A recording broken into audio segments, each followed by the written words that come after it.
Jeudi dernier, 150 Roms ont été évacués de leur campement de Villeneuve-d'Ascq. 35 d'entre eux ont été recueillis provisoirement par la MRES, la Maison régionale de l'environnement et de la solidarité.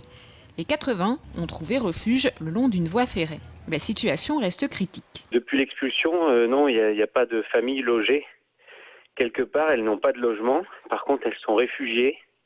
Elles sont dispersées dans différents lieux. Il y a des familles qui sont ici à la Mresse, provisoirement, parce qu'il n'y avait pas d'autre solution et que ces familles étaient en danger.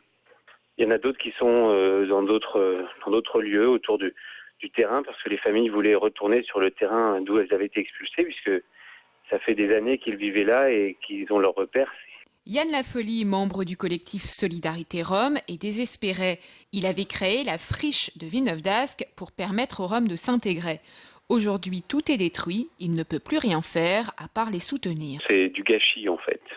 C'est-à-dire que ce qui a été détruit sur ce campement d'Elem, la friche, c'était quelque chose qui mobilisait beaucoup de bénévoles, où c'était un laboratoire d'expérience pour l'insertion de familles.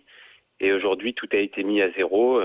Pour Maître Norbert Clément, connu pour défendre régulièrement les Roms, certaines règles n'ont pas été respectées. Il y a des procédures qui existent, qui sont équilibrées, mesurées, respectueuses des droits de chacun, qui ont vocation à s'appliquer, et lorsqu'elles ne sont pas appliquées, qu'on choisit une autre procédure et qu'on ne l'amène pas d'une manière satisfaisante, on arrive à des hypothèses aussi scandaleuses.